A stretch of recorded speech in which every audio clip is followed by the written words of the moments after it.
Kohtasin temaga aasta 2018 Fusion laagris. Ma kohtasin temaga läbi enda ema. Ta on üks väga tore mees ja mulle meeldib täiega temaga rääkida, temaga juttu ajada, sest et see on väga mõnus tegevus. Mulle meeldib temaga lihtsalt koos olla ja chillida. Tema üks päris hea külg on see, et ta oskab väga hästi inimestega suhelda ja väga hästi olla sõber teistele. Tema kõige parem külg on see, et ta austab teisi ja on hästi südamlik. Ja nüüd tehke suur aplaus, sest lavale tuleb Alla Neigi.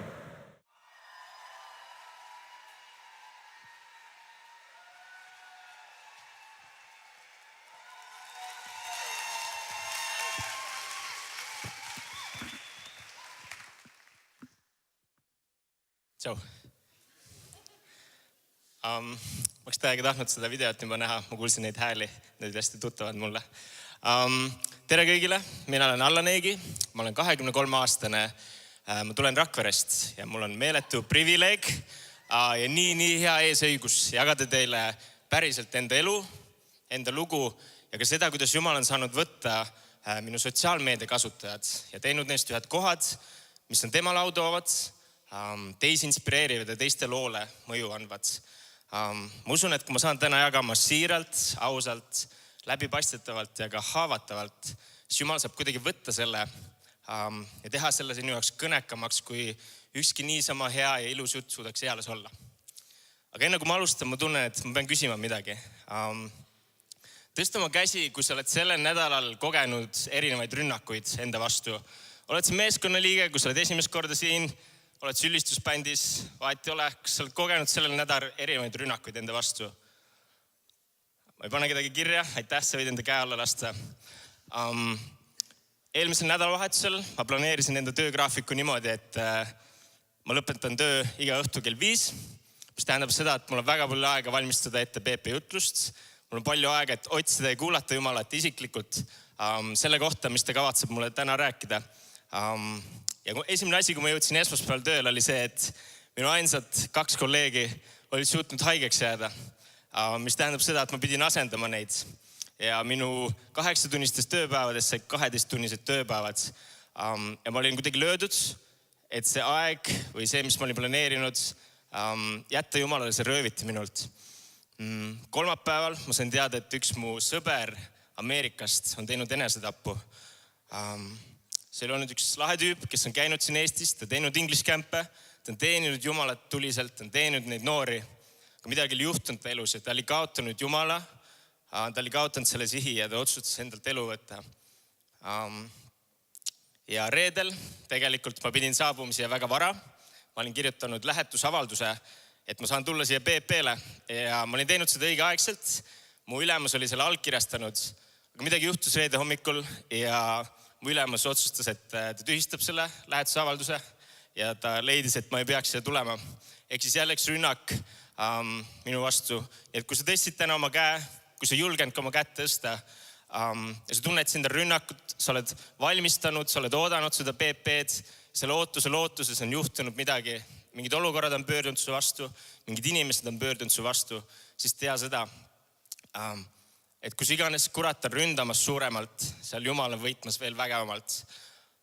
Kui sa oled täna siin ja sind on rünnatud, sa oled kogenud seda, siis tea seda, et sinu eest võideldakse. Sa oled väärt võitlust.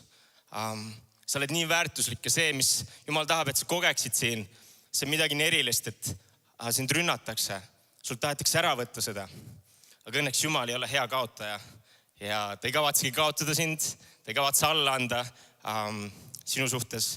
Et ole täiega lainel, sest Jumal tahab eriliselt kõnetada sind, kui sa oled kogenud mingid raskusid see nädal. Aga nagu te juba teate, ma olen Alla Neigi. Ma sündisin kristlikusse perekonda. Kasvasin seal. Mul on lahedad vanemad, mul on vennad ja õde. Et juba väiksest saati tegelikult mu ema oli see, kes luges meile piiblilugusid. Tema oli see, kes õpetas meid palvetama. Tema oli see, kes õpetas meid tänama. Ta viis meid kooli, ta tõi meid koolist. Tema oli see, kes ütles, et me lähme nüüd pühapäeva kooli. Me tegime seda. Võiks öelda, et ta oli selline ususangar meie perekonnas. Ja see keskkond, kus ma sain juba nii noorest peale elada, see oli kuidagi nii eluterve, see oli täis armastust ja hoolivust. Ja ma ei tundnud ennast mitte kunagi selles keskkonnas üksi. Aga midagi juhtus ja kui ma olin läinud teise klassi, siis mu ema suri ja ma olin sellel hetkel Võrus oma vanavanemate juures ja ma mäletan, kui tuli see telefonikõne. Ma olin 9-aastane siis, aga ma tajusin seda, et see õhkkond kuidagi läks nii masendavaks, see õhkkond läks nii kurvaks. Ja ma olin lihtsalt šokis sellel hetkel, ma olin nii šokis, et ma ei osanud isegi nutta. Ma oskasin lihtsalt teha seda, mis mu ema oli õpetanud mind tegema, lihtsalt paluda. Seal ma olin 9-aastasena, ma lihtsalt palvetasin, et ema, palun tule tagasi. Ja ma tegin seda nii hästi, kui ma suutsin. Aga ema ei tulnud kunagi tagasi.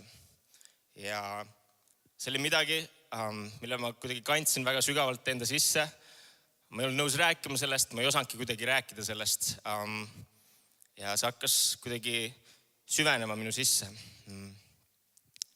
Ja enne kui ma arugi sain, siis ma hakkasin otsima seda emalikku lähedust, seda hoolivust, armastust ja siirust, mida ema oli pakkunud nii valedest kohtadest, nii valedelt inimestelt, tehes haigelt nii endale kui teistele.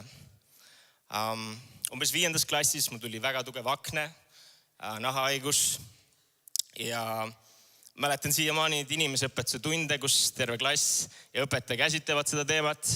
Õpikus on mõned pildid ja mul tuleb see tunne meelde, kus ma vaatan neid pilte, mõtlen enda peale ja ma tunnen, et iga õpilane sellel hetkel mõtleb minu peale, selle peale, kui kole ma olen. Sest need pildid, ma tundusin, et ma olen täiega hullem kui nendel piltidel. Ma kuidagi mõistsin ja ütlesin endale, et ma olen nii kole, inimesed ei taha minuga rääkida, inimesed ei saa mulle otsa vaadata, tüdrukud ei taha minu poolegi vaadata. Ja see oli siuke vale või selline, mis ma sellel hetkel uskusin. Ja ma hakkasin seda endast kandma. Ja see kestis kuni 10. klassini, ehk siis päris kaua. Ning ma kuidagi tajusin sellel hetkel, et minu ellu on tulemas kuidagi vaimne, aga ka füüsiline pimedus. Ja just nimelt füüsiline pimedus, sellepärast, et mulle reaalselt meeldis, kui väljas läks pimedaks.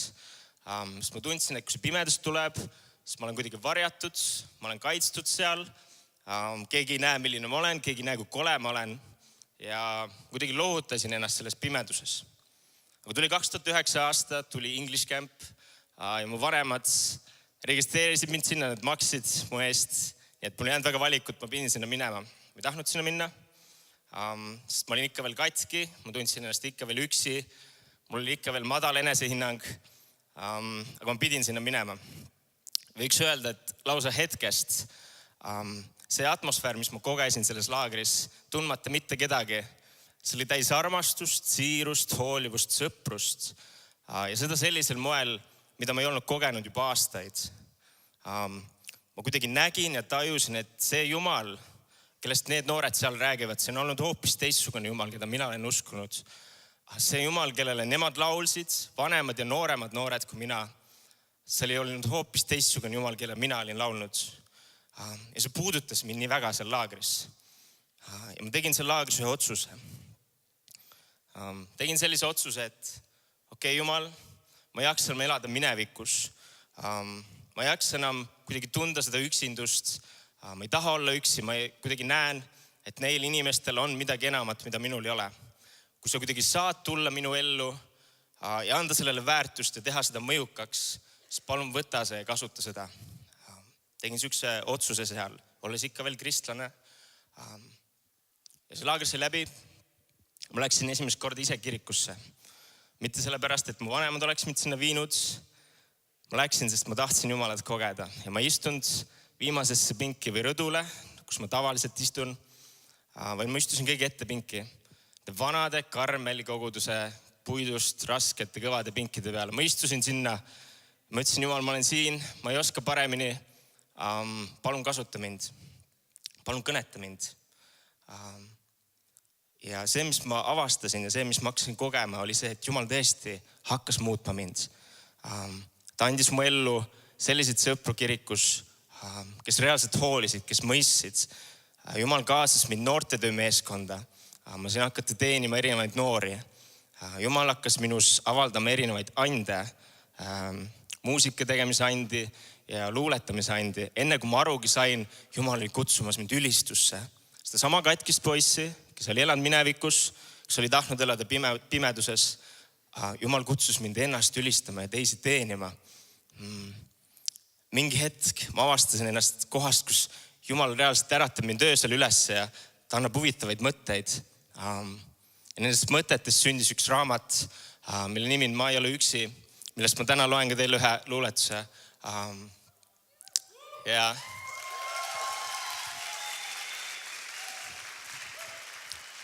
kui ma mõtlen tagasi enda loo peale, selle otsuse peale, mis ma tegin seal laagris 2009, olles algusest peale sündinud kristliku perre, siis tegelikult see hetk, see otsus, et Jumal, ma ei jaksa enam olla üksi.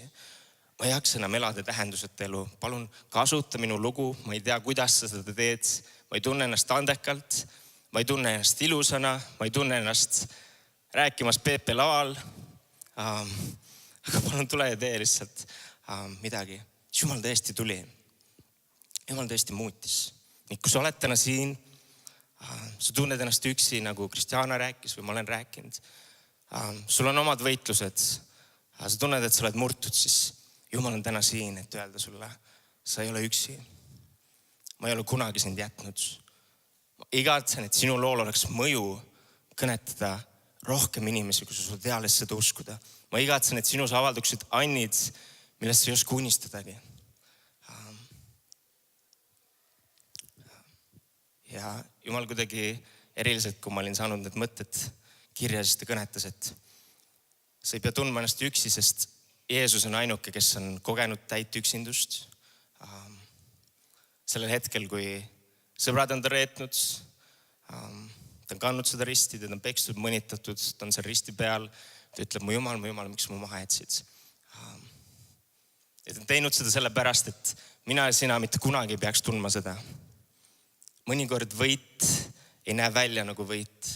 Mõnikord võit ei maitse nagu võit. Jeesus teadis seda, et oli nõus rippuma seal ristil, saada pekstud, mõnitatud ja risti löödud.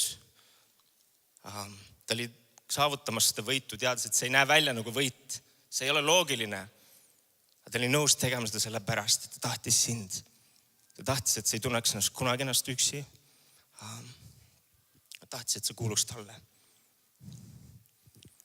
Loeme ühe kirjakoha, see on Matteuse 28, 19-20. Minge siis, tehke jüngriteks kõik rahvad, ristides neid isa, poja, püha vaimu nimesse ja õpetades neid pidama kõike, mida mina olen teil käskinud. Ja vaata, mina olen iga päev teie juures ajastu lõpuni. See on Jumala tõotus sulle täna.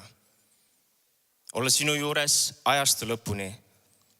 Selle tõotuse märgiks ta on saatnud Jeesuse, kes suri sinu eest. Ta ei taha, et sa oleks üksi, kui sa oled ka ainuke kristlane oma kodus. Ta ei tahaks, et sa oleksid üksi, kui sa oled ainuke kristlane enda klassis. Ta ei taha, et sa oled üksi, kui sa hommikul ärkad üles ja vaatad sotsiaalmeedia ja feed'e ja näed seal kuidagi lahedad elusid ja ilusaid captioneid. Ta on saatnud Jeesuse ja ta on kuidagi kandnud selle üksinduse.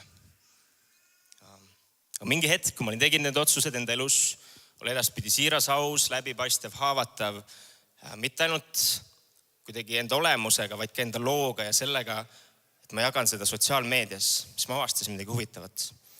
Ma avastasin seda, et inimesed hakkasid mulle lähenema. Ja see oli veider, sest ma ei ole kunagi olnud väga populaarne. Ma ei ole kunagi ennast pidanud väga huvitavaks inimeseks või nagu lähenetavaks. Ma avastasin seda, et inimesed hakkasid reaalselt tulema minu ligidale, et minuga aega veeta, et minuga rääkida, et lihtsalt minuga olla.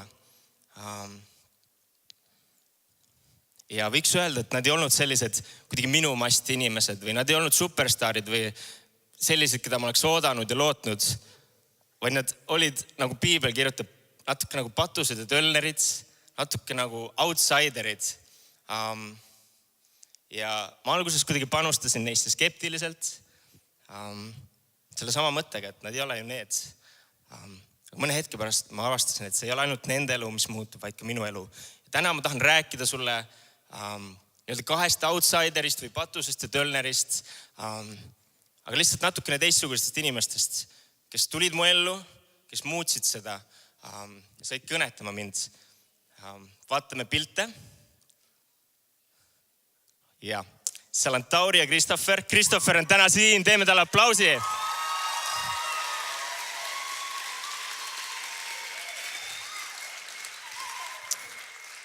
Tauri on 11-aastane, Christopher on 12-aastane. Ma kohtusin nendega esimest korda Fusion laagris, põgusamalt sellel aastal. See oli veider laager minu jaoks, sest esimest korda ma pidin olema tööl. Ma ei saanud täiega kohal olla ja mul oli palju ülesandeid. Aga ma tegin Jumalaga ühe lepingu, et okei, Jumal, kui ma saan täiega kohal olla, siis ma saan vähemalt täiega hullu panna. Olles nende väikegrupi juht, siis Jumal kuidagi sai kasutada seda crazy challenge'it ja seda otsust ja Jumal kuidagi hakkas avama minus mingeid lugusid ja ma tahtsin ja ma kuidagi julgesin jagada neid oma väikegrupi tüüpidele. Ma jagasin asju, mis olid mulle haiget teinud, millest ma olin läbi tulnud ja asju, millega ma ikka võitlesin. Ja mis ma avastasin laagri vältel oli see, et nad ei naernud selle üle. Nad kuulasid ja nad hakkasid ise jagama samu asju, sügavaid asju. Tauri rääkis seda, et tal on küll armastavad vanemad, aga ta isal ei ole ta jaoks väga palju aega ja Christopher jagas seda, kuidas ta isa oli ta jätnud, kui ta oli alles väikene, et elab emaga koos. Ja laagri sai läbi ja ma jäin kuidagi eriliselt suhtlema Christopheri ja Tauriga. Mitte sellepärast, et ma oleksin ise väga hea juht olnud ja entusiastlik, vaid sellepärast, et need kaks tüüpi täiega fännasid mind. Nad tahtsid olla minuga, tahtsid mu läheduses olla. Loeme veel ühe kirjakoha, see on Luuka 15, 1-2. Aga kõik tölnerid ja patused lähenesid Jeesusele teda kuulama. Ja variserid ja kirjatundjad nurisesid, öeldes, tema võtab vastu patuseid ja sööb koos nendega. Kui sa mõtled täna enda elu peale, enda loo peale, mida sa oled jaganud ja jagamas ka tegelikult iga päev sotsiaalmeedias, siis jah, võib-olla see on lähenetav su sõpradele ja tuttavatele, see on tore, hea. Aga kas sa oled täna oma elu päriselt ja siiralt ja ausalt ja haavatalt välja elamas ka sotsiaalmeedias niimoodi, et patused ja tölnerid sulle lähenevad? Sest see ei ole esimene kord ja juhus, kus Piibel mainib seda, et Jeesus on patuste ja tölneritega. Tõtt öelda, Piibel kirjutab, et Jeesus oli patuste ja tölnerite sõber. Ja see mõte kuidagi ründas mind ja ma sain aru, et ma ei saa elada välja suurt missiooni kutset, see käsku, mis me lugesime, minge tehke jüngriteks kõik rahvad ja öelda, et Jeesus on minu eeskuju, kui me ei ole täna nõus sööma koos patuste ja tölneritega. Nende outsideritega, kes võib-olla ei ole meie moodi, kes nii väga tahaksid. Vaatan veel ühte pilti. Ja võib-olla sul on täna mõned küsimused, et okei, ma võin seda teha, aga mida ma ütlen neile? Kuidas ma käitun nendega? Mis siis, kui ma ei oska rääkida midagi? Mis siis, kas ma pean neist Instat panema?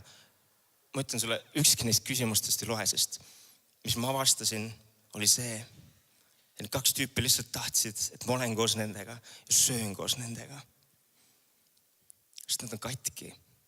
Need on omad võitlused. Nad ei oskagi palju tahta, nad ei oskagi palju unustada, igatseda. Sest võib-olla nende lool ei ole olnud veel seda mõju. Ja kui sina täna ei ole koos nendega sööma ja neid armastama, siis ma leian, et sul on keeruline mõista ja uskuda seda, mis Jeesus on teinud sinu jaoks.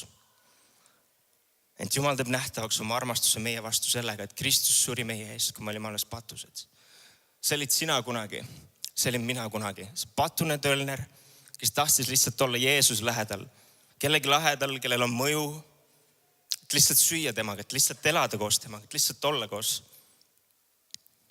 Kui sa arvad, et Jeesuse jüngrid olid erilisemad, siis ei. Nad olid ju lihtsalt kalamehed, mõni mässa ja mõni maksukoguja. Aga see, kui Jeesus ütles neile, järgne mulle, see tähendas alati sügavalt kui lihtsalt seda kahte sõna. Jeesus teadis, et see järgne mulle tähendab seda, et elame koos, sööme koos, teeme koos imesid ja tunnustähti. See tähendab seda, et jõlgu mul lihtsalt sabas, kui ma teen kaanapulmas veeveiniks või vaata, kus ma äratan Laatsaruse surnust üles, vaid ta mõtles sügavalt neid kahte sõna. Järgne mulle. mis siis, kui me oleme nõus kas või 1/4 enda oma aega andma neile, kes seda päriselt vajavad. Kas või korra kuus sööma sellega, kelle kõht on tõsiselt tühi. Sest Christopheri ja Tauri elud on muutunud. Nad käivad kirikus. Nad teenivad kirikus. Nad on meeskonnas. Tauri tahab saada päästetud ja ristitud.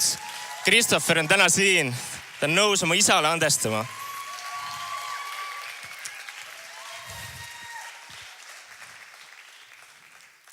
Ma arvan, et Jumal saab kasutada sind samamoodi. Kui sa ütled järgne mulle, kui sa ütled söö koos minuga, kelle sa tavaliselt ei ütleks seda, saab kuidagi eriliselt kasutada seda. Okei, aga oleme nüüd ausad jälle. Tõsta käsi, kui paljude teie jaoks on hommikul üks esimesi asju see, et ta läheb sotsiaalmeediasse või Instagrami või kuskile Messengeri. Okei, oleme ausad?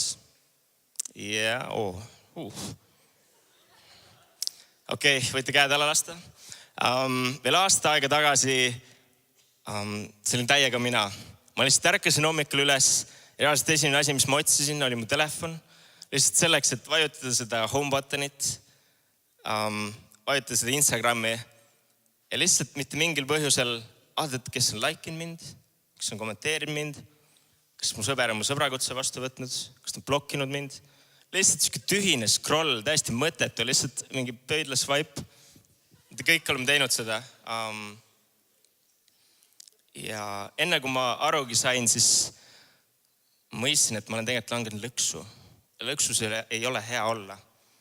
Te teate ju seda tunnet, et te teete midagi.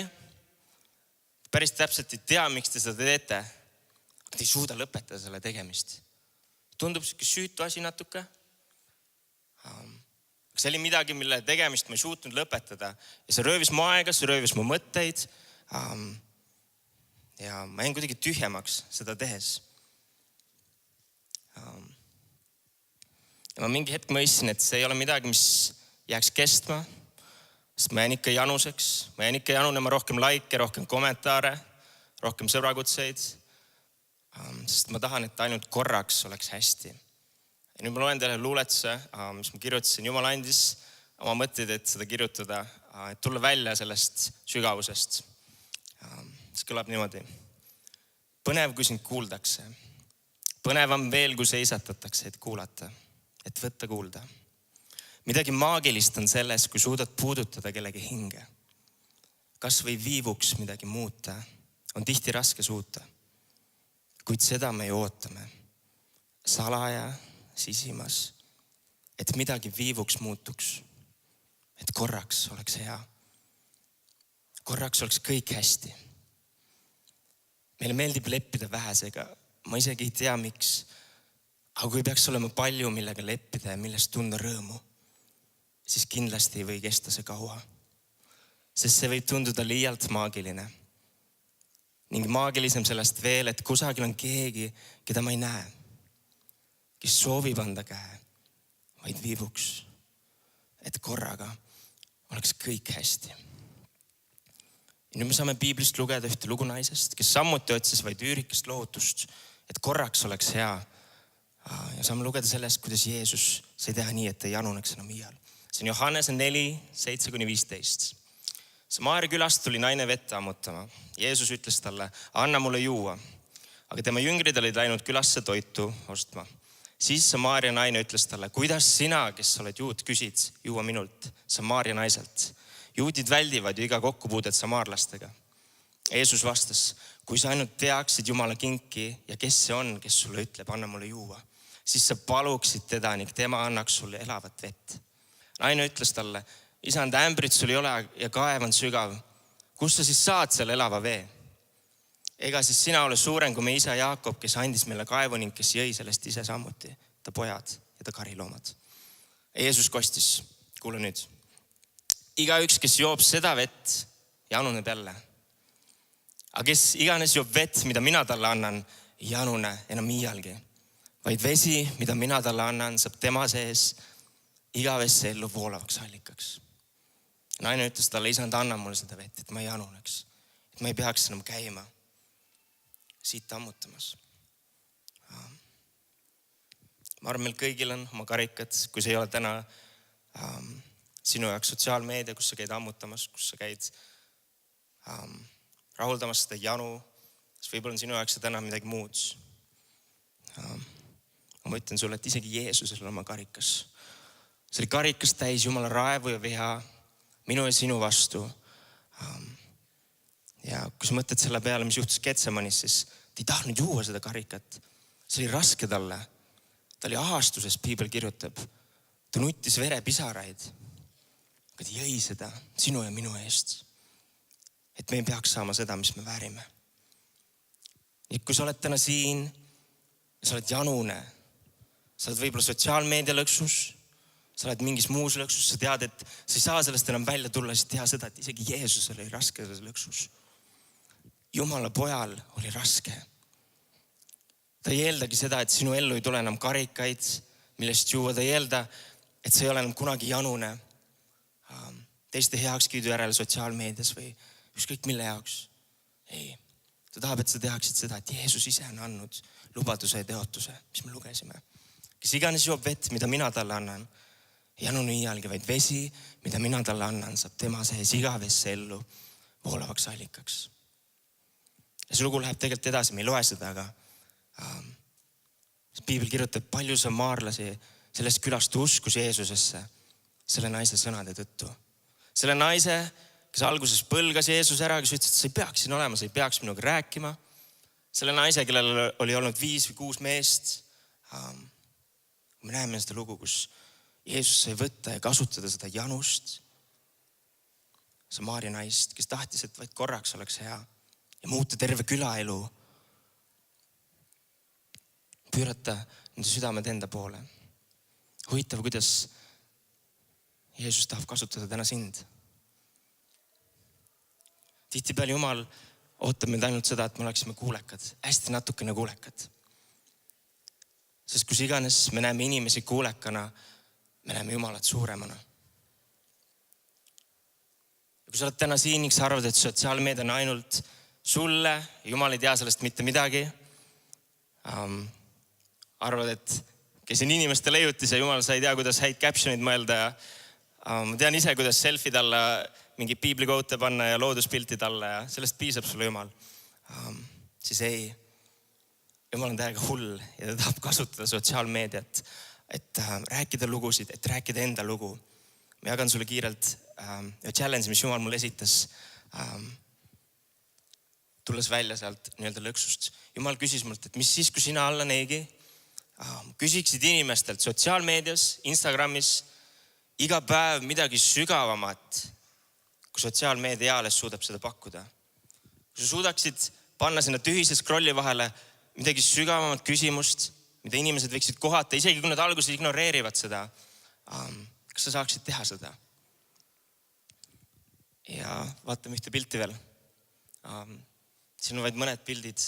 Enne kui ma arugi sain, siis ma hakkasin tegema neid küsimusi. Ja see tundus natuke veider mulle, sest me ei olnud teinud seda. Ma sain aru, et Jumal, mõtlesin ka, et nagu sotsiaalmeedia on ju nagu meile, et saame ise hakkama sinna, et kuidas sa saad seda kasutada. See enne kui ma arugi sain, Jumal hakkas kasutama neid küsimusi. Inimesed hakkasid küsima, miks sa seda teed. Nad hakkasid jagama sügavamaid asju. Ma olen alati mõelnud, et sügavamad vestlused saavad ainult toimuda, kui me näeme näost näkku. Ei, Jumal tahab kasutada ka sotsiaalmeediat. Ja neid küsimusi, mida iganes. 2 mu sõpra, kellega me ei olnud ammu suhelnud, kirjutasid, et üks kirjutas niimoodi, et see, et sa küsisid täna sellel hetkel seda küsimust, see pani mind ümber mõtlema seda, et ma ei lähe täna baari ja joo ennast surnuks. Teine mu sõber ütles, et Allan, see, et sa täna suutsid küsida ja panna mõtlema millegi selle üle. Sa tahtsid panna mind muutuma ja ma plaanisin täna autoga vastu puud sõita, sest ma ei taha enam siin olla.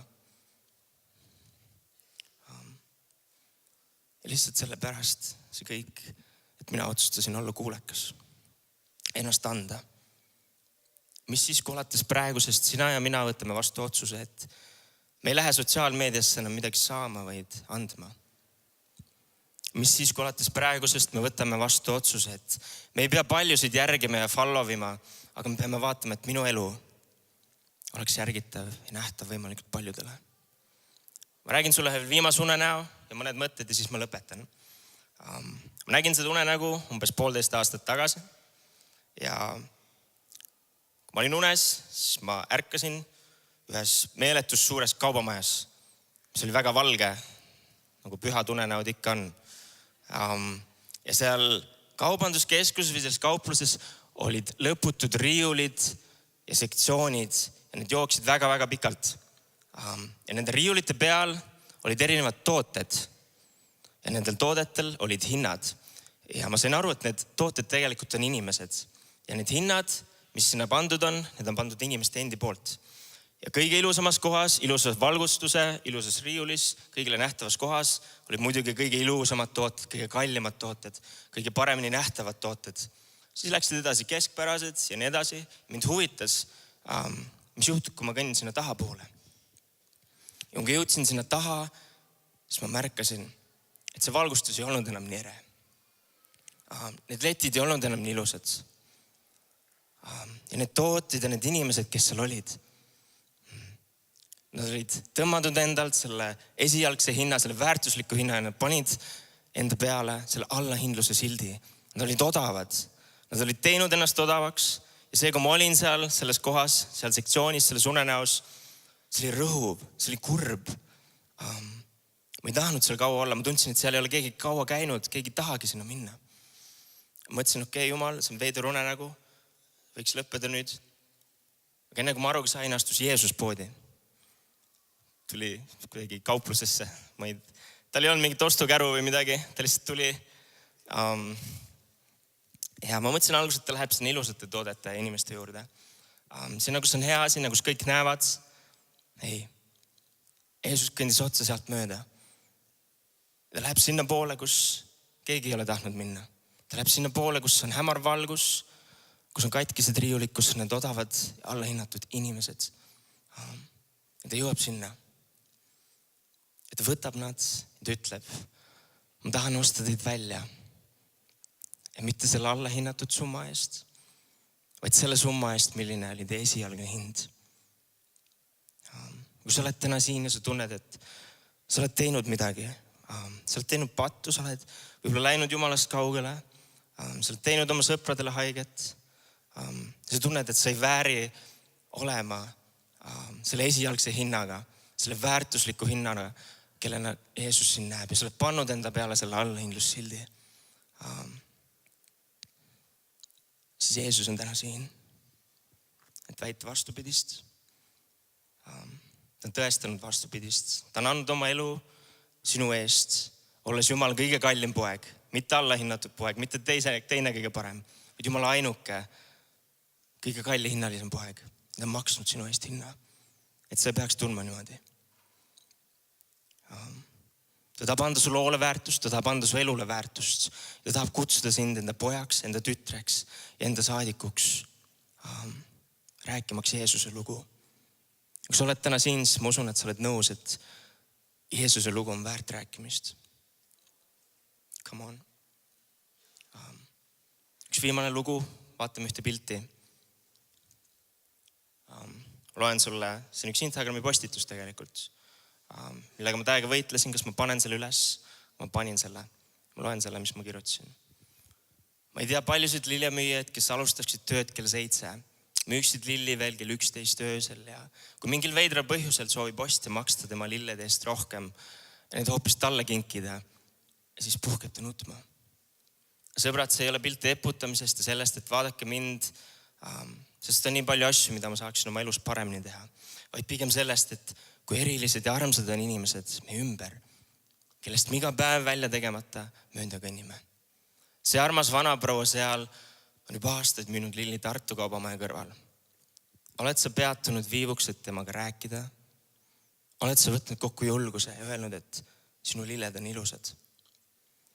Luban sulle, et kui sa seda teed, siis saab temast ühtäkki kõige õnnelikum lillemüüja terves maailmas. Ta ei tee suurt numbrit sellest, et ta müüb oma lilli südaööni, Pärast seda jalutab pisut, kuni läheb valgeks ja kui koidab hommik, saab ta uuesti müüa neid lilli. Ma märkan sind juba päevi tagasi ja kogu mõni päev julgust, et sinuga kohtuda. Ning ühtäkki jõuab kätte see aeg ja ma olen selles hetkes, mida olen kartnud. Saan aru, et see ei ole ainult sina, kes nutab. Järsku keset vestlust, mis on kujunenud rohkem kui tunni ajaseks. Sinu silmad muutuvad rõõmsaks ja sa küsid, miks sa seda teed, laps?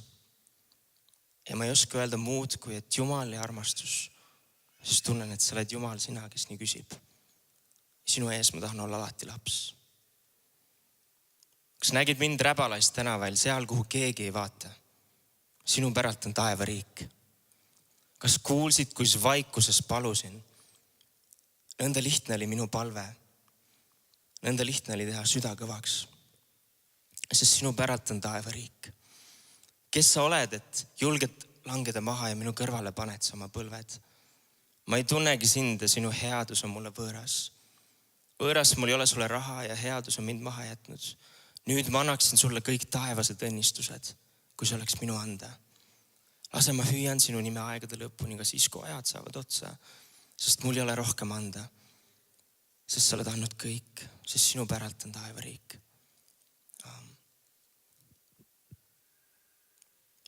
Üks asi, mis Jeesus vastas, kui tal küsiti, miks sa oled patuste ja tölneritega, on see, et ta ütles, et ei vaja arsti terved, vaid haiged. Ma ei ole tulnud kutsuma õiged, vaid neid, kes on patused. Kui sa oled täna siin ja sa mõtled, et Jumal, anna mulle andeks, et ma olen arvanud, et minu lugu on väärt rohkem rääkimist kui selle patuse tölneri lugu, mõne outsideri lugu või kui sinu lugu, Jeesus. Ma ei ole nõus enam endale au tooma, see kuulub sulle. Ma ei tea, kuidas sa teed, aga palun kasuta minu elu ja minu ande ja minu lugu sotsiaalmeedias, et need võiksid rääkida vaid sinu lugu, Jeesus. Mõne outsideri lugu. Need võiksid anda mõju nende loole. Mul on üks challenge teile veel. Loen selle ette ja me saame mõelda selle peale. Mis oleks, kui sellel BP-l võtaks aega jagada kellegi lugu, mida me muidu ei jaga või kellega me tavaliselt aega ei veeda. Kui palju saaks see mõne inimese enesehinnangut tõsta? Mis oleks, kui me tekitaks otsa kui elava veelaine sotsiaalmeedias, kus päris elu ja teistmoodi kultuur jõuaksid inimeste feedidesse, saades kõnetatud nende lugude Jumala poolt. Üks pilt on veel. Kui sa teed seda sellel BP-l, kui sa võtad aega ja mõelda, Jumal, kes võiks olla minu jaoks inimene? See patune tölner või see outsider, keda ma olen vältinud, aga kes nii väga tahaks koos minuga süüa või nii väga tahaks koos minuga aega veeta. Kui sa teed seda ja sa oled jagamas seda lugu, siis jaga seda sotsiaalmeedias, jaga seda Instagramis ja pane hashtag jagan päris elu. Ja ma palvetan veel ja siis ma lõpetan. Isa, aitäh sulle. Iga noore eest, kes on siin täna, iga katkise enesehinnangu eest, mida sa tahad, Jumal, tervendada. Jumal, iga väärtusetu mõtte eest, mille sa tahad anda väärtust. Jumal, iga kuidagi enesekeskse loo eest, mida me oleme rääkinud endast ainult sotsiaalmeedias. Jumal, me tahame rääkida rohkem sinust. Isa, õpeta meid, kuidas süüa koos patuste ja tölneritega, sest me oleme vahel olnud nii uhked. Me oleme teinud südame kõvaks. Me oleme märganud neid, kes seda päriselt vajaksid. Kõneta, Jumal, meid. Jumal, õpeta meid nägema nii, nagu sina näed. Tahame teenida sind, me tahame anda mõju nende loodele, kellel ei ole veel mõju. Kiitus sulle, Jeesus. Amen.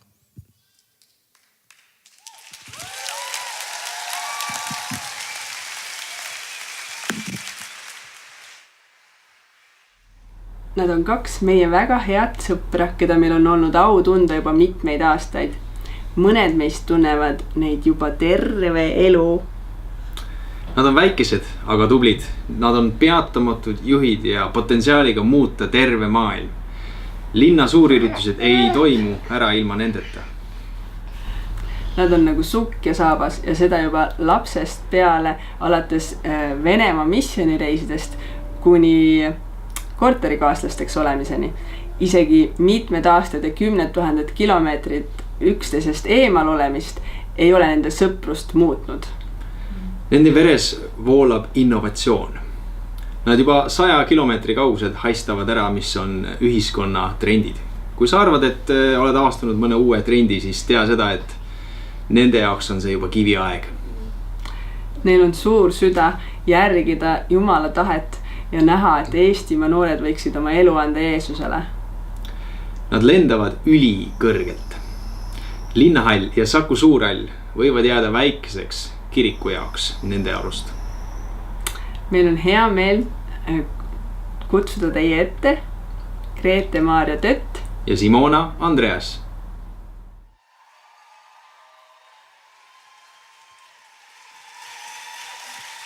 Tere, tere, tere! Tere, Pepe!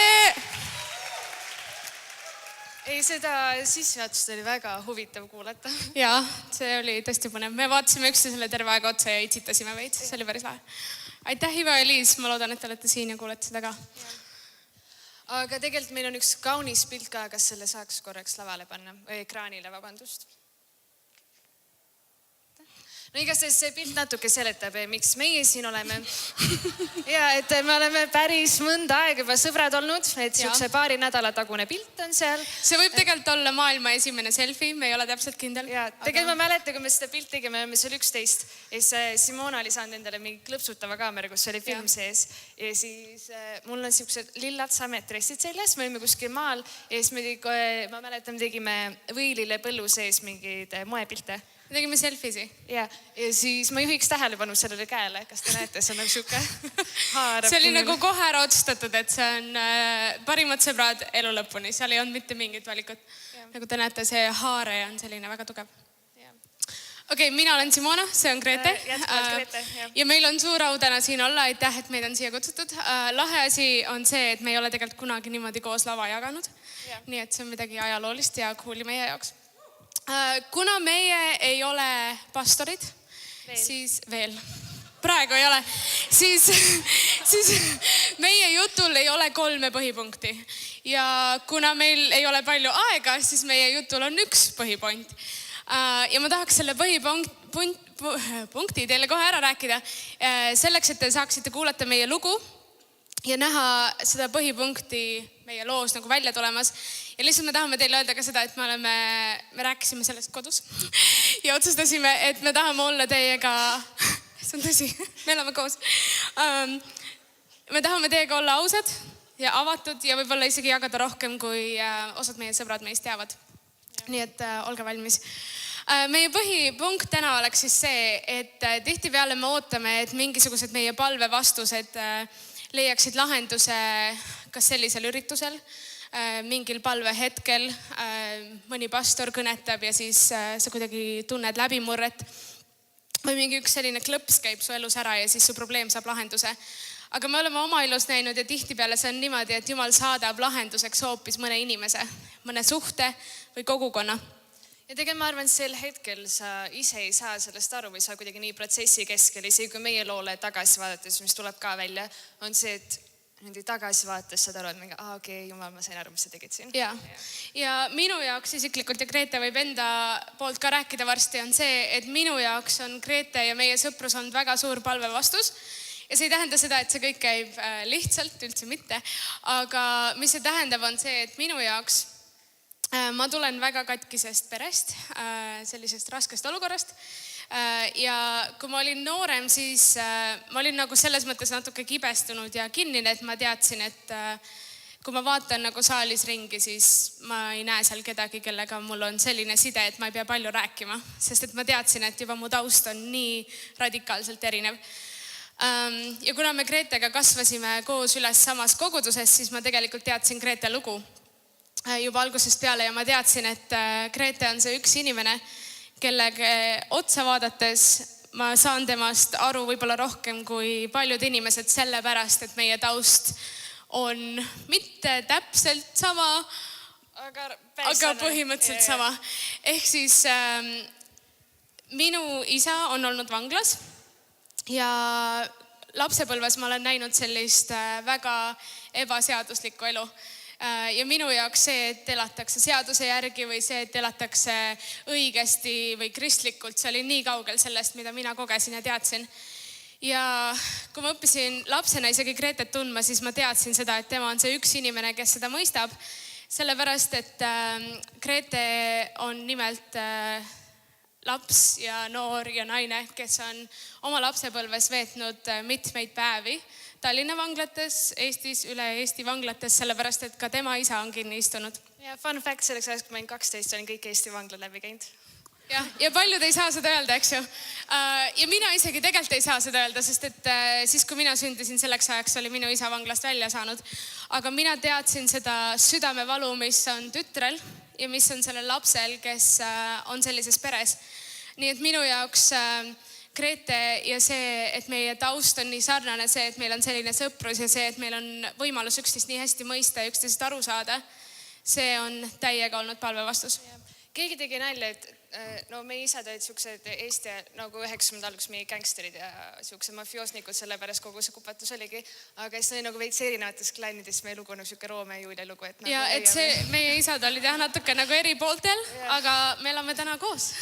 Et Jumal toob pered kokku. Võib plaksutada. Aga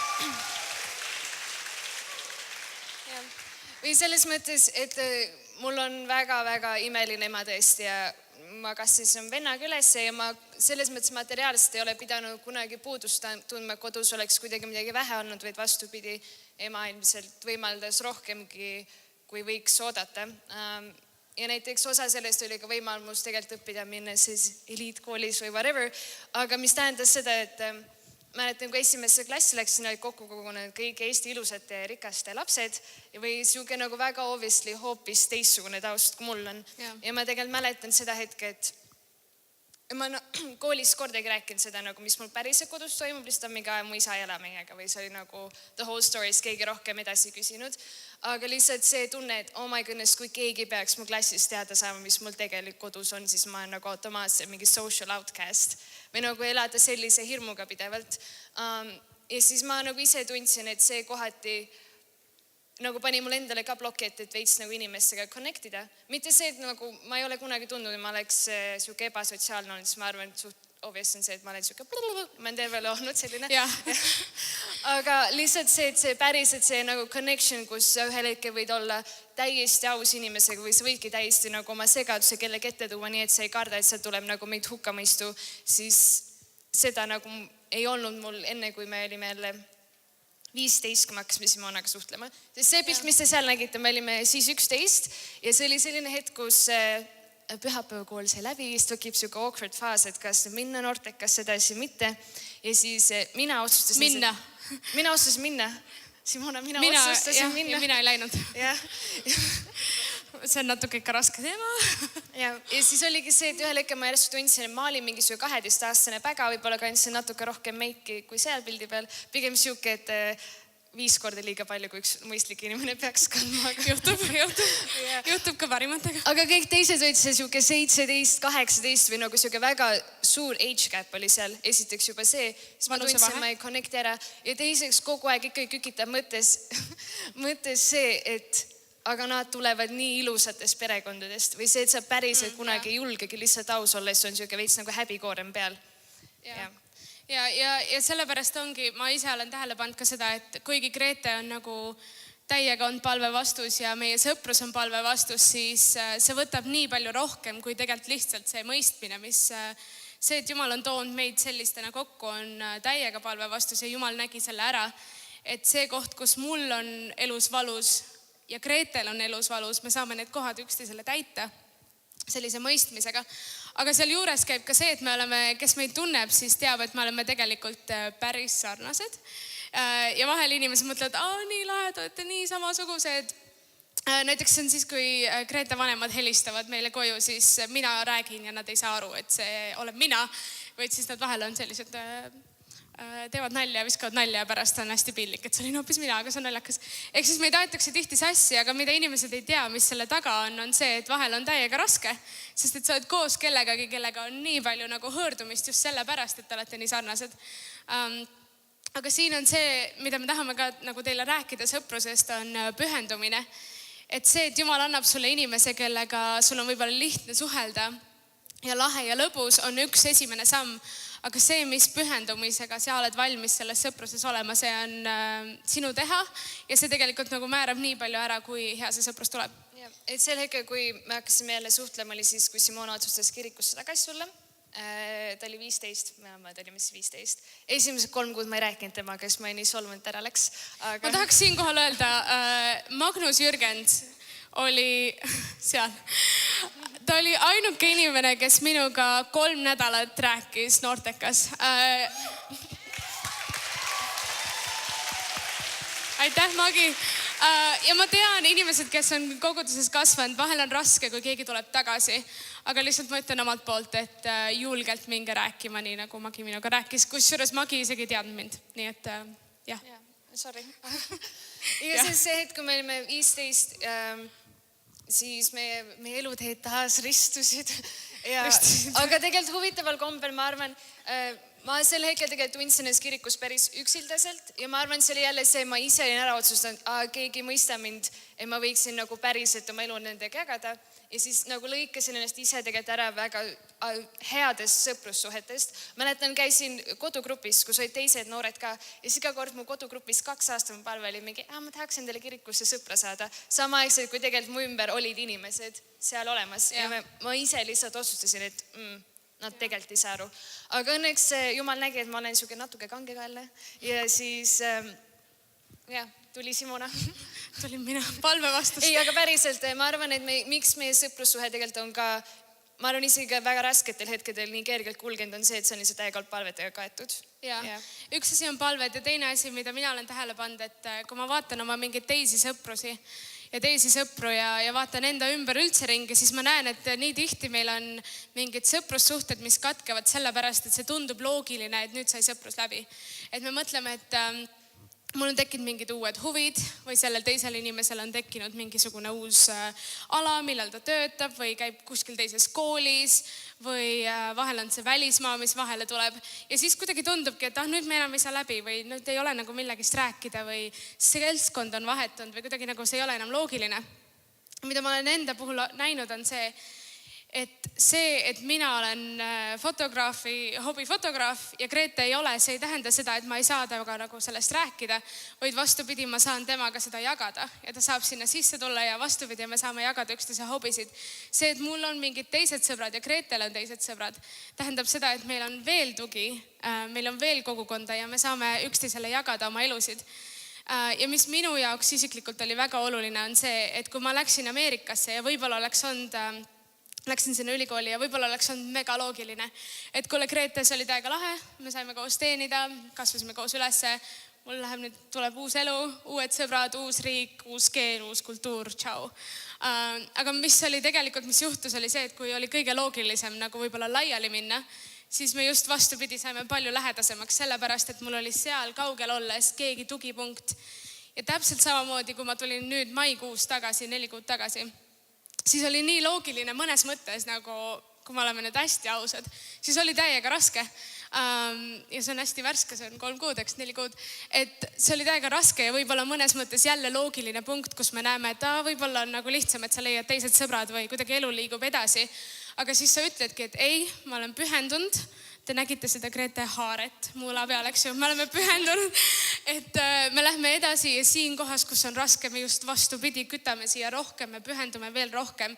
Ja mida ma olen näinud, mis on selle tulemus meile mõlemale, on see, et võib-olla me ei saa oma perekondadelt alati seda, mida meil vaja on, aga me oleme endale valinud selle perekonna ja mis sellega kaasa tuleb, on pühendumus. Mitte jätta see inimene maha, võid astuda, kui Gretel on raske, siis ma lähen talle just lähemale ja kui mul on raske, siis ta tuleb mulle lähemale ja ma olen valmis tegelema tema jamadega, tema rõõmudega ja vastupidi. Nii et mida ma tahan teid julgustada on, et see pühendumus on nii oluline ja nendes kohtades just, kus sõprus on nii loogiline laiali minema ja me kõik teame, meil on kõigil selliseid sõprusi olnud, et see tundub nii loogiline, et nüüd enam ei toimi. Aga tegelikult, kui me tahame enda ellu inimesi, kes me teeme kogu aeg nalja, et me oleme raudselt 80 ja teeme samu nalju edasi ja mis iganes, käime kuskil terminali Nortakal vaatamas, kuidas seal läheb. Et kui sa tahad sellist sõprust omale, kus sa saadki terve elu tegelikult jagada ja toeks olla üksteisele, siis see võtab selle pühendumuse sinu poolt. Või nagu Simona enne mainis, me tegelikult oleme inimestena päris sarnased ja ma ausalt arvan, et kui me ei oleks nii lähedased sõbrad, siis me päris saaks läbi, siis mul oleks Me ei saaks üldse läbi. Me ei saaks üldse läbi, see oleks täiega konfliktne. Aga oligi näiteks see hetk, kus Simona läks USA, siis tegelikult mul oli veits siuke nagu keerulisem hetk, kus ma nagu oma peas olin ka tegelikult otsustama, tahan välismaal ülikooli minna, siis juhtus, tuli mingi elu vahele, siis ma ei läinud, aga samas nagu Simona sai nüüd selle ja siis ta tekkis mingid uued lahedad sõbrad, siis ma mingi okei, ma ei tea, kas ma ikka olen nii lahe, nagu teil uued sõbrad seal, et kus meil oligi lihtsalt mingi 6 kuud mingi mega imeliku sellist interneti teel vestlus. Meil oli selline peaaegu lahkuminek, kus meil oli Skype. See on päris kõik, see on päris. Ja siis ma ütlesin Grete, et mis on läbi, jah? Ja siis Grete ütles, ei, see ei saa olla läbi. See oli väga dramaatiline. Ei, tõsilugu. Aga lihtsalt seal oligi, et pigem sellised sügavad sõprussuhted tihti eeldavad ka seda, me lihvime oma neid teravaid ääri, et kus sel hetkel näiteks, kui ma tegelikult läpsin läbi mingist rõvedast kadeduse hetkest, siis mul oli nagu valida, et okei, kas ma jään sinna kadeduse keskele kükitama ja ongi nagu hästi halb ja nüüd ma ei tuleks välja ja kogu maailm on minu vastu ja mul on nii raske. Või siis nagu ma otsustan sellest üle olla, tegelikult saan aru, et Simonal on ka seal USA-s raske, siis ta peab täitsa mingi teise eluga harjuma. Või nii tihti on, ma arvan, vähem mul on küll meie suhte puhul olnud see, et kus ma otsustan, et okei, kas ma valin mingi negatiivse emotsiooni, siis mul on kergem jääda sinna mugavustsooni, kui tegelikult nagu tegeleda iseenda jamadega. Ja seda mitte sinu peal välja elada. Üks asi, see on lugu, mida ma luban sulle, Grete, et ma räägin sulle siis ka, kui me 80 oleme, siis ma ei ole üle saanud ja andeks andnud. Aga kui me olime lapsed, ma ei saa üle sellest lihtsalt. Me olime 8 äkki või võib-olla 12, ma ei tea, mis iganes. Ja meil oli kirikus üks näidend. Ja siis seal olid erinevad rollid ja seal oli üks selline roll, nagu keegi pidi mängima jänest. Ma nii tahtsin seda rolli, ma lugesin seda näidendit ja ma teadsin, et ma olen see jänes. Ja kõige selle valu tipuks oli minu vanaema see, kes neid rolle nagu jaotas. Ja siis ta tuli nagu kirikusse, mingi proov oli. Ja ütles, et ja jänest mängib. Ja ma olin nagu, davai, see on mu vanaema nagu. Meil on läbi räägitud. Ja siis ta ütles, et jänest mängib Grete. Ja siis mina pidin olema lill ja see on nii piinlik, sest mu ema tegi need kostüümid ja see lill on selline üle mu pea. Ma oleks võinud selle pildi tuua, aga mul ei ole seda pilti. Võite pärast kuskil sotsiaalmeedias üles leida, aga ma ei ole sellest jänese teemast siiamaani väga üle saanud. Nii et kadedus on väga reaalne teema. Ma ei tea, mul kohe kadusid mõtted selle loo peale. Ma ei saa, mul on nii valus. Ma ei osanud seda oodata. Aga tegelikult me võimegi hakata kokku võtma. Ma loodan, et olete näinud seda, kuidas Jumal saab vastata teie valudele, kuidas, kui te tahate sellist tuge, sõprussuhet oma ellu, siis see võtab teiepoolse pühendumuse ja iseenda tegelikult mahapanemise, aga samas ka Jumala õnnistuse teie elu üle. Ja üks asi, mis ma tahan siia sisse tuua, kuna on piiblipäevad ja me tahame rääkida Jeesusest, on see, et kui te ei usu seda, et tihtipeale sinu palve vastus võib olla keegi teine inimene, kas mõni sinu mentorlussuhe sinu koguduses või mõni su sõber või sõpruskond, kui sa ei usu seda, et inimesed võivad olla palve vastuseks, siis mõtle Jeesuse peale. Üks suurimaid inimkonna probleeme on siiamaani ja see on kõige suurem probleem on see, et me oleme lahutatud Jumalast läbi patu. Aga mida Jumal otsustas teha, oli tuua meile osaduse oma pojaga. Ehk siis, kui sul läheb meelest ära, mis võib olla vahel sinu palve vastus, siis mõtle Jeesuse peale. Mõtle selle peale, et Jumal tahab alati näha osadust meie eludes.